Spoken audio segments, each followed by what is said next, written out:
تو حدیث نمبر ہے 4086. جاء رجل الى النبی صلی اللہ علیہ وسلم. ایک بندہ آ گیا نبی علیہ السلام کے پاس. ظاہر ہے کہ وہ صحابی ہوں گے. رسول اللہ صلی اللہ علیہ وسلم کے پاس جب پہنچے تو آ کر اپنی درخواست پیش کی. کہنے لگے یا رسول اللہ صلی اللہ علیہ وسلم الرجل یاتینی ویرید مالی. ایک انسان ہے وہ میرے پاس آ کر میرا مال جو ہے اس پہ قبضہ کرنا چاہتا ہے, میرا مال مجھ سے لے لینا چاہتا ہے, تو میں کیا کروں؟ وہ طاقتور ہے, میرے مال پہ قبضہ کر جانا چاہتا ہے.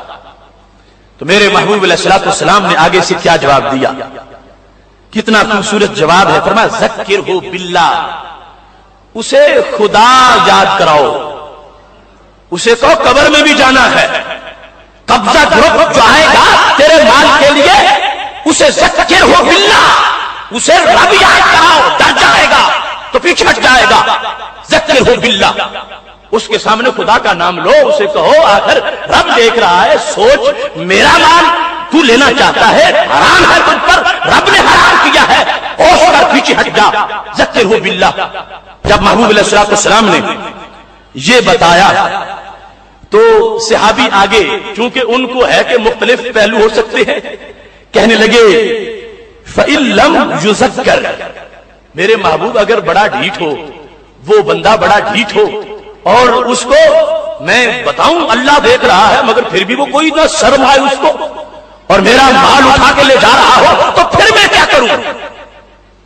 تو میرے محبوب علیہ الصلوۃ والسلام نے فرمایا فَاسْتَعِنْ عَلَيْهِ من حولک من المسلمین, پھر اپنے وقت کے مسلمانوں سے مدد مانگ لے.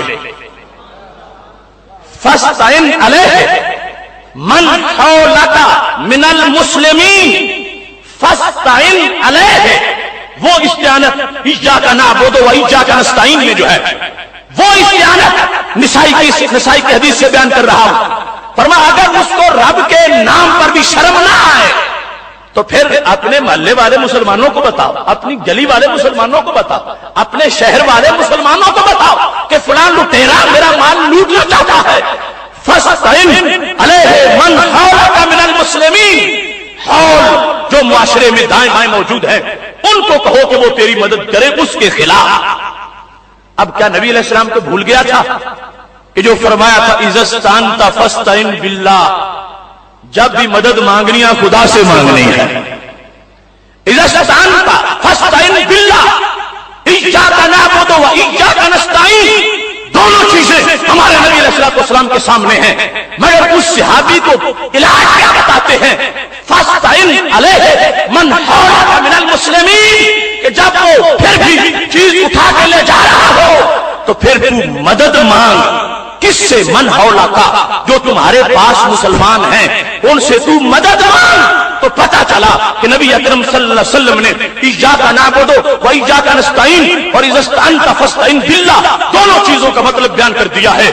رب نہ چاہے تو کوئی پتہ بھی نہیں ہلا سکتا, اور رب چاہے تو بندہ بھی بندے کا مددگار بن سکتا ہے. میں شرق سے لے کر غرب تک, شمال سے لے کر جنوب تک, صرف گوجرانوالا کے بھٹی میرے جھال میں نہیں, میں پوری سطح زمین کے مسلمانوں کو اس وقت اس چیز کی طرف متوجہ کرنا چاہتا ہوں.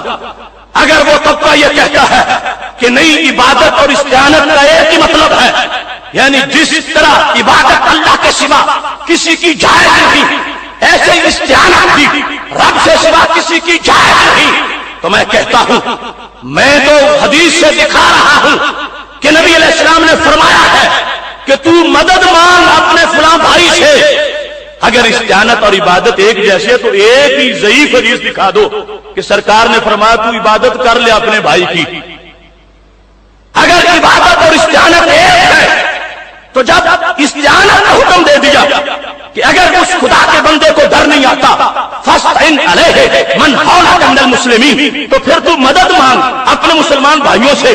یہ تو میں دکھا رہا ہوں اور باحوالہ دکھا رہا ہوں جن کا دوسرا مذہب ہے اور کہتے ہیں عبادت استعانت ایک ہے, اللہ کے سوا نہ کسی کی عبادت جائز ہے، نہ کسی سے مدد مانگنا جائز ہے، تو مدد مانگنا کو میں نے دکھا دیا۔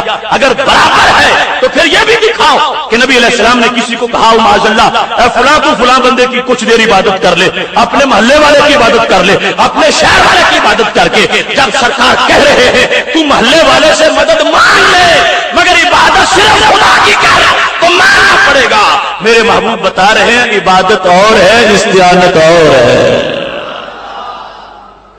کتنی واضح بات ہے یہ دیکھو، نسائی شریف کا یہ مقام، یہ سبز میں نے انڈر لائن اس کو کیا۔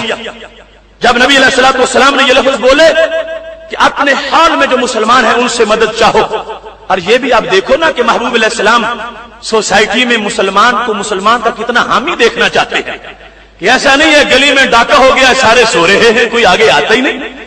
فرمایا نہیں، ہم یدن علی ما سواہ، مسلمان تو مٹھی کی طرح ہونے چاہیے، گلی میں محلے میں پوری وحدت ہونی چاہیے، ایک دوسرے کی خبر ہونی چاہیے، اور لازم کیا کہ جیسے تم پر میرے کہنے پر نماز لازم ہے ایسے میرے کہنے پر کمزور کی مدد بھی لازم ہے، ان کا ساتھ دو۔ اور اس کمزور کو کہا تو مانگ ان سے مدد، یہ تیری مدد کریں گے، میں نے ان پر لازم کر دیا ہے۔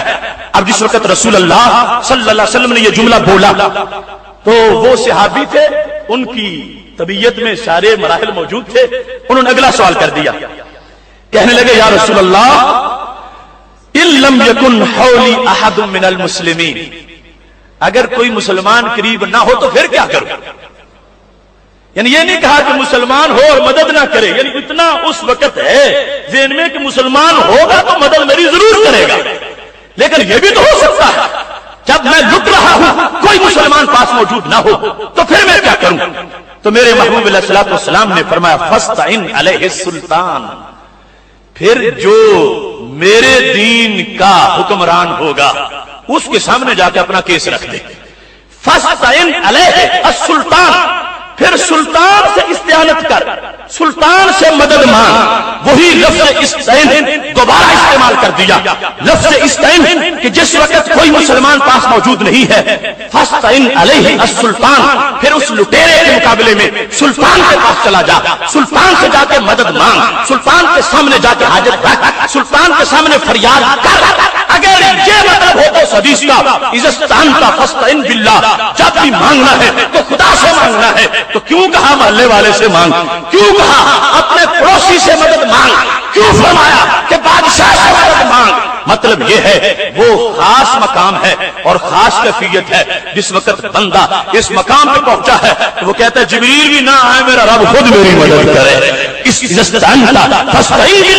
اور جو عمومی طور پر نصاب دیا ہے وہاں تو بار بار نبی علیہ السلام نے لفظ استعانت کا استعمال کیا ہے اور فرمایا تم اپنے پڑوسی سے مدد مانگ لو، اپنے بادشاہ سے مدد مانگ لو۔ تو اس سے پتہ چلا اگر عبادت استعانت کا مطلب ایک بنایا جائے تو مانا بنے گا کبھی پڑوسی کو سجدہ کر لو، کبھی بادشاہ کو سجدہ کر لو، جبکہ ہر بچہ جانتا ہے نہ پڑوسی کو سجدہ جائز ہے نہ بادشاہ کو سجدہ جائز ہے۔ تو پھر اس کا مطلب بنے گا کہ پڑوسی سے مدد مانگنا جائز ہے، سجدہ کرنا جائز نہیں، بادشاہ سے مدد مانگنا جائز ہے، سجدہ کرنا جائز نہیں۔ تو یہ جو ہم کہہ رہے ہیں عبادت اور ہے، مدد کرنا اور ہے۔